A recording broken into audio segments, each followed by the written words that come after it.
Welcome to Alex and Annie, the Real Women of Vacation Rentals. I'm Alex. And I'm Annie. And we are joined today with Elisabeth Yoho, who is the Chief People Officer for Harris Vacations. Elizabeth, so great to see you. So good to see you. Thank you for having me. So you're just right down the coast from me in the Gulf Shores, Orange Beach area, which is a big competitor to Panama City Beach. But I feel like we're neighbors in arms because we are not like the rest of the country. We're definitely not like the rest of Florida. Not that you're part of Florida, but would love to hear a little bit about your background and how you came to be in vacation rentals. Sure. So, Brian Harris, he's our owner and CEO. He and I worked together previously. And he told me about his family's properties down Fort Morgan, which just sounded so neat. Fort Morgan's kind of the secluded part of Gulf Shores. It's about 20 minutes from the heart of the town. And a lot of people love staying there because it's nostalgic. A lot of homes have been out there for 30, 40 years, and it's just kind of like a step back in time for a lot of people. So I just thought that was super neat. I was always asking him about his homes and everything. And I went on maternity leave with my now 13-year-old. And he called and said, "Hey, are you going to go back? Do you have any interest in coming over with me, working from home, just in sales, trying to book these houses that I feel like I could do a lot better of a job than this other rental company is doing?" And that sounded super enticing for me as a new mother and being able to stay at home and just take a part time position. So we did that, just the two of us, booking on VRBO. It was split key at the time. We tried all different OTAs. There was like Bring Fido. I mean, just all the things, and did really, really well. We were really successful. And about after 2 years, Brian had this vision of, we've done this so successfully for our portfolio. Let's go and do it for other people. So we started the management company in 2013, and it just took off. It was super successful. We were in the beginning just kind of taking whatever we could get. And, we went from one employee to, okay, I'm really overloaded on the sales side. We're getting a ton of calls, a ton of emails. Let's get some help. So Brian had a friend, Katie, we still talk, and she too was a mom who would like to take something from home. And so Katie and I were kind of doing the bookings. Brian was doing all the, down to repairs, getting out there. He was kind of the jack of all trades of the company in the beginning. We kind of, we had our aha moment out in the middle of Gulf of Mexico. My dad took us fishing, deep sea fishing, and he said, "If you have a vision for the company, what do you see?" And I said, personally, I think we're taking all these smaller homes that are great, but they're really, really hard to book. And the ones that take a little bit less time are the ones with owners that really protect their vacation rental, and they want to have good reviews. They want to provide the best amenities that they can. And so I'd really like to focus on a more boutique style approach, like be more particular about the owners and the homes that we bring on. So from then on, we were really particular, and we felt like our quality really went up. And from there, we just kept growing, and we went from 2 employees to, we're now at 41.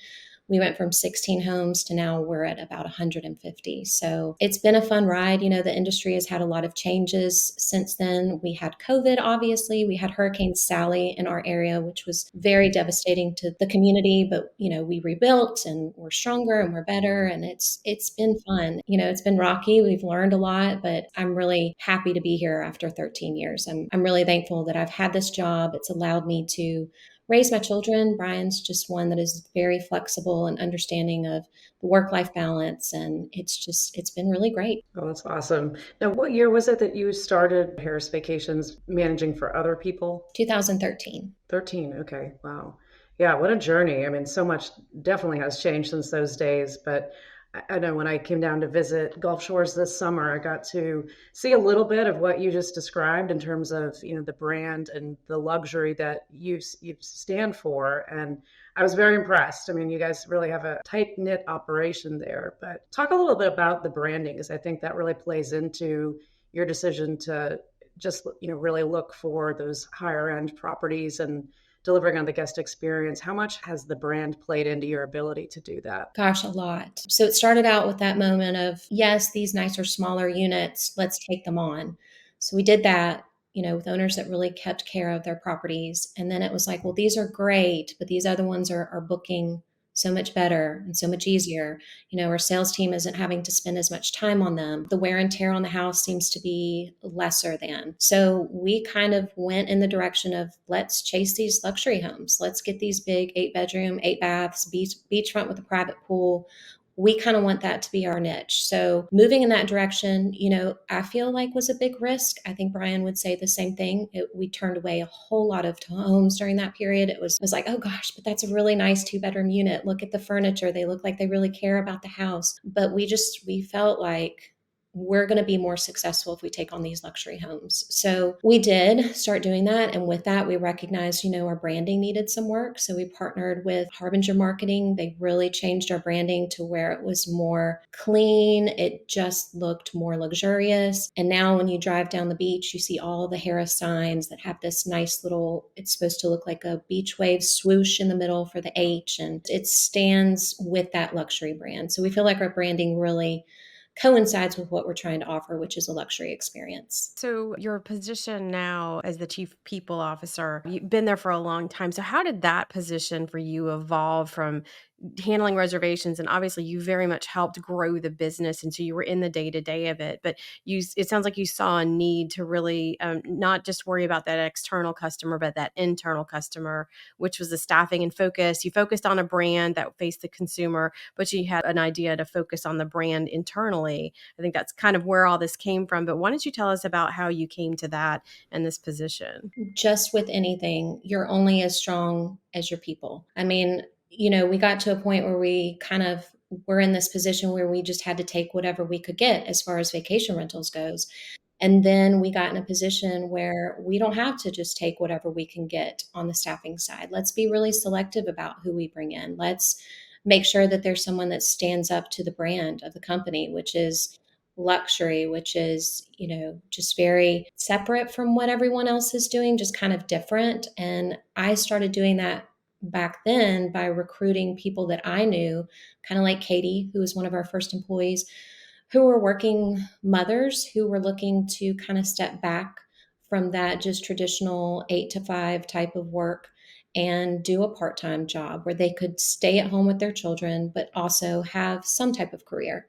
So then we kind of refocused on, our recruitment process, where we were recruiting from. And Brian gave me all the trust. And if you think that'll work, let's try it out. So we tried it out and we continued to do that today. Mainly the majority of our guest relations staff and reservations sales staff all are part-time remote workers. And they are in Fairhope, which is where my home office is. And we also have a home office in Fairhope, but we are based out of Gulf Shores. So that's about 45 minutes from Fairhope, but just trying to recruit within my community and the people that I knew. And I felt like there was a big base of mothers who were capable and smart and who would be interested in taking on a part-time remote position. Yeah, absolutely. What about, as you're looking at these different candidates to come work for you, are you using like any disc assessment or any of the different personality types? Yeah. I had a feeling that's Yes, great. we use DISC. DISC is so helpful for not only in the hiring process, we usually only use the DISC if it's a management position, but just in doing the disc with having everyone know what your personality is, how you like to be communicated with, how you need to communicate with others. It's been so helpful in my position as chief people officer to mitigate conflict, but also kind of stop it before it ever begins to start. I'm able to see, this person is high C. You've got to reply to that email before 6 days from now.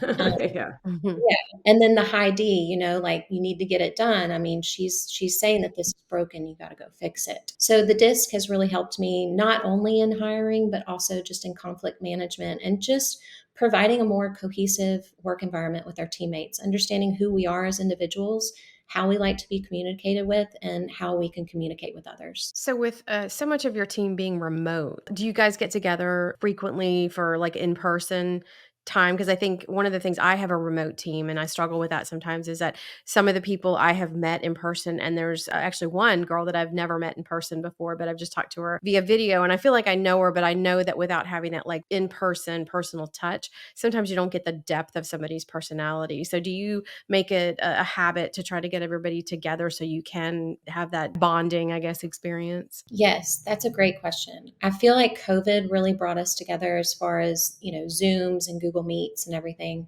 But as soon as we were able to get together in person, it was like, oh my gosh, I've seen you on video so many times. It's so good to see you in person. And while you can have that personal interaction by Zoom or Google Meet, it's just so much different in person. So we try to do at least 4 get togethers during the year. I coordinate those, I plan those.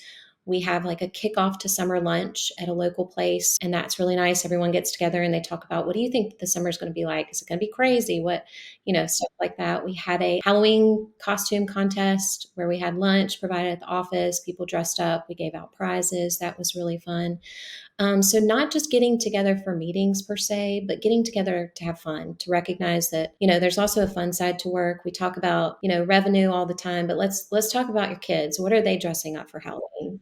So that's been really beneficial for us, the at least quarterly type of get-togethers. Yeah, and there's a science to it that breaking bread with people connects you to them. And I think it's a simple thing that whether you have a remote team or in the office team, if you're able to get people together, do a lunch, do something where people can just relax and talk and get to know each other. I think that just really builds the team. So that's great. So what's on the roadmap for Harris Vacations? I mean, you've obviously grown significantly over the years, both in properties and in staff, but where do you go from here? What's that next trajectory look like? So we just opened Engel and Volker's Gulf Shores. It's actually Engel and Volker's at the wharf now. Our company has always had a real estate side, but it was, how do we grow that? And we have since partnered with Engel and Volkers because they are a luxury European brokerage that we feel like best represented Harris Vacations. It was something that, we felt very much tied into one another. They're selling luxury homes. We're renting luxury homes. How can each one benefit each other? So kind of focusing on the real estate side and how those sister companies can feed off of each other. How the sales side, selling a home, how we can pitch, put it on the rental program. Here's what you can make. And then also on the rental program, let's get one of these houses that we know an advisor just sold and put it on the program. So we're hopeful that that's going to be a really successful venture for us. But that is our main focus right now, is our real estate brokerage, Engel and Volkers. So I wanted to go back to the people management aspect of it. And I know Gulf Shores in that area fairly well. And it's a lot of it is spread out. And when you just mentioned the wharf, and it made me think like the wharf is a completely different market within that market. It's not too far away, but it's just far enough away from like the beachfront area. And it's like its own little world because it has everything that you kind of need. It's got the water park, it's got all the entertainment district, it's got the restaurants, it's got everything there. How do you handle staffing? And that's just been a really big topic in our industry. A lot of people have had to outsource their staffing. A lot of people have multiple layers of staffing. We have a sponsor of our show, Turno, that handles housekeeping staffing and helping do that sort of on a guise of like a Uber, where you can sign up cleaners and things like that. But along the coast here in the panhandle of Florida specifically, for a long time, we use staff from outside the country. So a lot of people from like Jamaica and some of the islands. And I was curious, are you managing that aspect for your organization, or do you have somebody else that handles your housekeeping, maintenance, staffing? Again, moving around that big area, that's a lot to manage. It is challenging. I mean, we watch big companies literally bus in staff from out of the country. That was never feasible for us because we have to focus on, well, where are they going to live? As big as it sounds, we really do have a small area and housing is just really hard to find. So that wasn't an option for us. So then we were like, what if we brought housekeeping in-house? So after struggling with trying to find a good cleaning company, we can't find cleaners. What if we brought housekeeping inside and managed it ourselves, but hired 1099 cleaners? So that's how we've managed that. We have our own quality assurance department, which includes the cleaning department, but we outsource those cleaners. So we kind of lean on other vendors for that, which has taken us a while for sure to get good quality cleaners. But we're constantly trying to bring those 1099 cleaners in and educate them on cleanliness, best practices. We just had a lunch for them the other day where they came in and we had a vendor show them different cleaning materials, different cleaning products, and how that can better suit them, how certain things are quicker, more efficient. So we've definitely gotten to a place that was easy to, by bringing housekeeping inside, but yet outsourcing and 1099ing the actual cleaners. So we have inspectors that go behind the cleaners and just make sure that, the cleaning is up to our standard, and it's done really well for us. It's been hard. We've definitely used staffing agencies to try to fill those positions, but we feel like since we've brought quality assurance in-house, it's made a significant change for us. Have you done a lot of work with documentation of those different processes too? And I know that's one thing that I feel like keeps coming up in conversations of this industry as a whole. From the origin, most companies were not good at documenting their housekeeping maintenance, their standard property appearance type guides. But is that something that you've focused on as you've grown and added more employees? Yes, we have a point list that these cleaners are responsible for, just what are the number one things that we're checking for. They know that we're going to come in behind them. And if they get called out, it's a fee to them. So I think that's really helpful. They know that they need to get it done right the first time, or else it's a cost to them. Yeah, absolutely.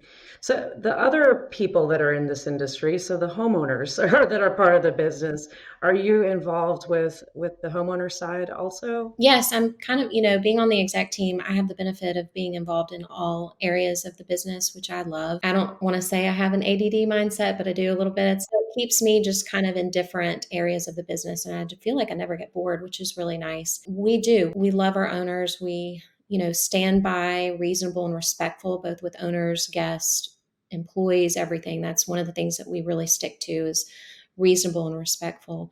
And we kind of, in the bringing on an owner process, they know our expectations. We know theirs. It's a very open type of area where they can get in touch with us. We feel like they can get in touch with them. You have the owners that are very hands on, and then you have the owners that are very hands off. And we have the benefit of having 4 property managers for all of our owners. So we have, 150 properties spread out over 4 property managers.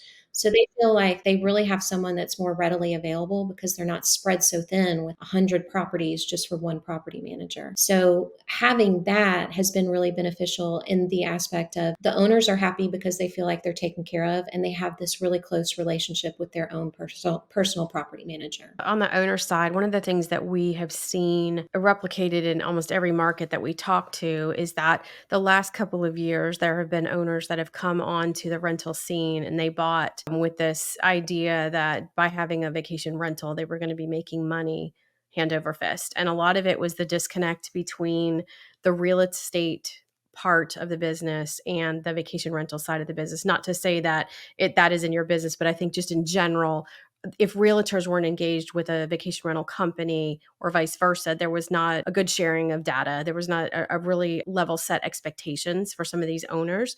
So some owners came in with, again, a high expectation of what their return would be. So you guys have a real estate arm, and that's great. And I think that that's a really smart play for you. What have you seen within your market in terms of people coming in, the number of units that have been added, and the expectation that owners have on their return on their investment within the area? We definitely face that a lot. And the real estate division really does help us. When we would give rental projections previously, I'm not sure that they valued them as much as having them done from a real estate agent that is actually a sister company of ours or works for a sister company of ours. So when we're giving those rental projections for these owners, we're very honest. This is based off of comps. This is based off of key data. We really stand by this number. And we never want to overpromise and underdeliver. And we feel like we're very methodical when it comes to here's what we're presenting them. Here are some factors that could change this number. All owners are going to look at their calendar and question this, and this. Sure. But as far as a year's end goes, our owners are very appreciative of what we're doing. And they feel like what we promised them is what we actually delivered. So having those rental projections just be as accurate as we feel like they can be is really important to us. You said earlier about reasonable and respectful. I love that. And I think that starts from those initial conversations that you have with a potential owner. Companies that are trying to show more rent that is even possible for that property, it's like, I don't even really know what the purpose of that is, because if you get them onto your program and you're not going to be able to hit it, now you've already started off on a really bad note with that owner. So I think the more accurate you can be on it, the better. But we definitely see that in our market. There's a lot of, showing just like the gross rent projections, and it's just wildly off. And in a lot of cases, the companies that are going to do the best job don't end up getting the property because, they're just looking at that number, not understanding the value and also the information and the quality of that data that's behind it. Right. And we will get some that will say, well, I saw $15,000 more offered by this company. And we're honest with them, or we say, we know we're not going to get to that number. It would be awesome if we could, but Yeah. we want to be as honest and open with you as we can be. And it helps too that we have an in-house revenue manager, and those owners Mhm. are able to reach him directly if they'd like to. I'm seeing that this week still isn't booked. I'm up for bringing it down 10%. I want to get to that number, the projected number, but I think I could get a little bit higher if, I bring rates down here, bring them up here. So we're definitely open to any owners, wanting to bring their revenue or rates up, revenue up, or, just want to trust us with our in-house revenue manager who does a wonderful job. We'll be back in just a minute after a word from our premier brand sponsor, Extend Team. I'm Alexis Nielsen. And I'm Gina Alessandrini. We're the owners of Phoebe Vacation Rentals. And we've been with Extend Team for the past year. We were running into a problem where we were trying to source VAs ourselves, and we were having a high turnover rate and issues with attendance, performance, things of that nature. And then when we were introduced to Extend Team, we made the switch, and it has been night and day of performance, no attendance issues, and really allowed our business to scale to that next level. We use Extend Team mostly with our guest communication and vendor coordination. They handle a lot of the day-to-day that, we have 35 properties. So there's a lot of questions and inquiries coming in nonstop from current guests or potential guests, and they answer all those questions. So for onboarding with Extend Team, from the moment that we said, hey, we're ready to go, let's sign a contract, we want to hire these individuals, it takes them up to 2 weeks. Great thing about Extend Team worth mentioning is they handle putting out the job ad, they do all the interviews, the vetting, the background checks, making sure that the VA has all the software capabilities that they need. And then once they are transitioned and they're working with us, Extend Team still continues to manage the employee. If we were doing the jobs of all 4 of our team members that we have through Extend Team, we wouldn't be able to do it.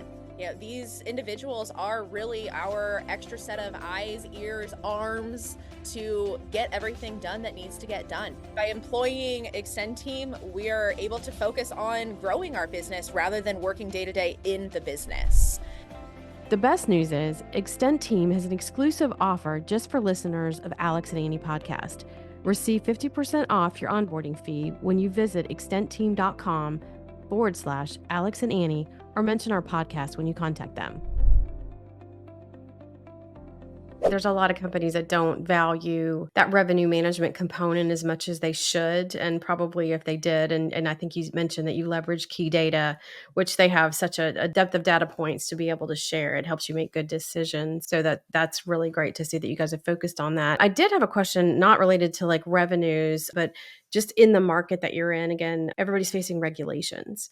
How have you guys seen it within the Gulf Shores and Orange Beach area, regulations affecting you? Regulations related to OTAs or? Regulations related to vacation rentals. So I know that a couple of years ago there was some talk of putting some measures in place that if an owner or somebody couldn't get to a unit within 24 hours, they wouldn't be able to rent the unit or I think get the permitting. And that might not have been specific to Gulf Shores and Orange Beach. It might have been over in Perdido.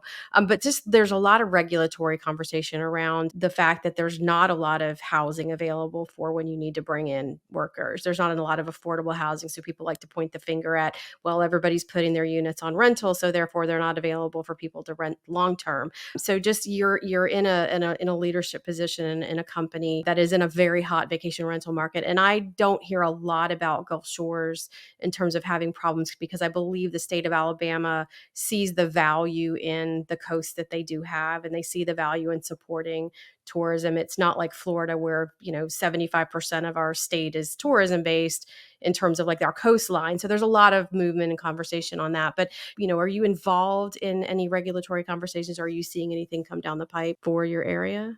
Definitely hearing whispers of it. Like you said, I think Alabama definitely supports this industry, which is nice. As far as, housing goes, Gulf Shores is trying to come up with housing. I know that there's already some in place. I don't know when those are set to open, but they recognized a need for that, that there's not sustainability for these people to rent apartments. I mean, the rent is so expensive, and then to also make whatever they make per hour. So recognizing that, I feel like or know that the city of Gulf Shores is very supportive in providing housing or reasonable housing for outsourcing staffing. Kind of on that topic too, do you see how real estate and people coming to the area has changed over the years? Have you seen a lot of people that are retiring down there now as well? Yes, for sure. Retiring or relocating, I should say. Retiring, relocating. I mean, it's definitely used to drive down to the beach and you'd see the Michigan, Wisconsin license plate just in January and February. And now you're seeing it all throughout the year.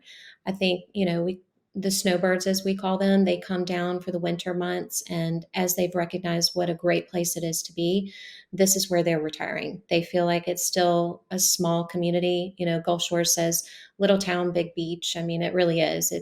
The beaches are wonderful, but it's a great little community too. And I feel like there are so many things that these retirees can do, activities and community-based events. It's just, I think it's great that they're moving in. And there are a lot of communities that are centered around that, like Craft Farms has a lot of retirees from up north. I don't know what the percentage is, but definitely seeing a shift in that. And, our company and other companies have really shifted to let's just get these snowbirds, these retirees that want to come down just for the winter months. Let's give them a really, really low winter rate, just get them in the houses.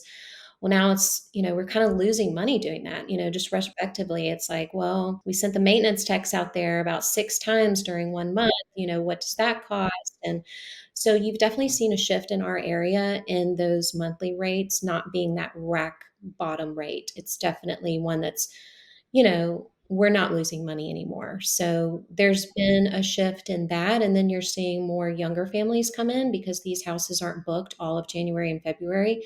They don't have kids that are in school yet or they're preschool age children. And they're coming down there enjoying the beaches when there aren't a lot of people here. That and the amount of people that can work from anywhere now. I think that's, you have a team that's remote. You could they could go rent a house over in, Texas coast if they wanted to for a while. I think that's one of the really great things that came out of COVID is people are more mobile and can adapt quicker and move at any given moment to try new things and visit new markets and help us build up that. I remember, we were talking off camera, like the winter seasons in the Panhandle were just, you had that January, February snowbird, but from Labor Day on, there was no festivals, there was no big things going on. And now people recognize that the weather is spectacular. And like I always say, shh, don't tell everybody, but it's great to be here in the fall and the spring and people are seeing that. So it's good to see it replicating across all the markets that that Alex and I talked to for sure. Yeah, it's nice to see. I mean, we have the Shrimp Fest, which is in October, and Annie, you and I were talking about how October is one of the best months. I mean, don't tell anybody, but Yeah. the weather is nice. And so, you see a lot of local people at these festivals, events, but then you also see your community come out. So it's a nice blend of the two. Yeah. I see the commercials for Visit Alabama all the time up here in the Gulf Coast. I'm curious, are you involved actively with like the Chamber of Commerce, CVB down there? Yeah, we are. We love the Chamber of Commerce, everyone that works there, volunteers. I mean, they're just awesome. They plug our company as much as they can. They're super supportive of us. We're super supportive of them, love everything that they're doing. Same with the CVB. Really thankful for those two people. Yeah, absolutely. Well, how about for you personally, Elisabeth? What are you looking forward to this year as you continue to evolve into this role that you've been in for many years? But what's one thing that you're looking forward to? Gosh, just continuing doing what we're doing. I feel like it took a lot of hard work and effort to get to where we are, specifically with our teammates. We actually on Tuesday just had a team building event, it was just awesome. We went over everyone's disc. We had an outside person come in from Lead Workforce Management who facilitated that for us. And it was just nice, to go around the table. It was the leadership team, all of our managers, and there were 11 of us. And just to go around the table and introduce, he actually had the whole team would introduce that person. And who is this person? Who is Anna? Tell us about Anna. And I mean, just the feedback that you got from everyone was so positive and uplifting. And I just think that that's the way that it should be. I think that that's why you're going to see more chief people officers within organizations and companies, because the people can make it happen, and you have to protect your people, and you have to provide an environment where the people want to work, and you're going to continue to get really good quality people if you provide a really good quality of an environment for them, because they're not going to stay. So I'm really big on retention and team building, and just recognizing you are as strong as your people are. I truly believe in that. And if you nurture and you show respect and value, they're going to want to stay. So just, I look forward to growing this culture and continue to expand upon this culture that we've created, one that is respectful of work-life balance, one that is, we know your kids' names, we know what sports Jimmy is interested in, we know that Anna is Clara in the Nutcracker. Just stuff like that I think is so important. So in my role, I'm excited to continue to implement those team building type of activities, and also plan out those quarterly events that we have. We're going to have a big one in the spring, later spring, where we're going to include, it's usually just the team members, but we're going to include families, vendors, and just make it a big fun party, big fun kickoff to summer. I look forward to just continuing to learn about HR and what makes people want to stay.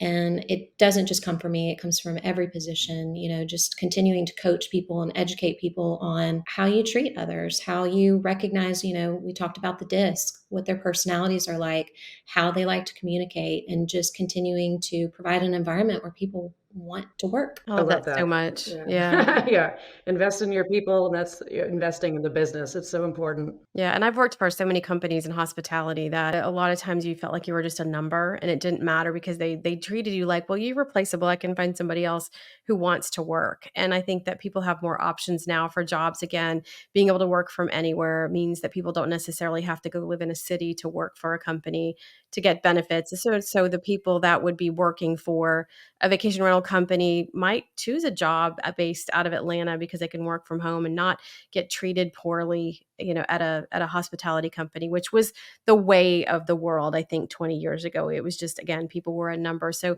I think you're spot on focusing on the people. And if you treat, I always learned that if you take care of your internal customers as you would take care of your external customers, then the magic happens. Like the two worlds meet. So it's really, really great to see. And I hope that we get to see you on stage at some conferences talking about what you're doing, because you have that passion comes out in the way you're talking about your people and what you've done at Harris Vacation. So I do hope that we get to see you. And on that note, will you be at any of the conferences coming up this spring or even in the fall? I haven't signed up for any in the fall or the spring. We're sending quite a few people to the VRMA Spring Forum, which I'm excited for the people that we picked to go, and they're excited. They want to learn. But yes, I will be attending a conference in the fall. Not sure which one. I want to get the people who really I do want to attend, but that, budget wise, want to make sure that we have the people that are kind of chomping at the bit to get out there. And they haven't, some of them haven't been to one yet. And I think you come back from those things just so empowered and excited and ready to put into action what you've learned and help contribute to the company by some of the things that you've picked up on and heard about. So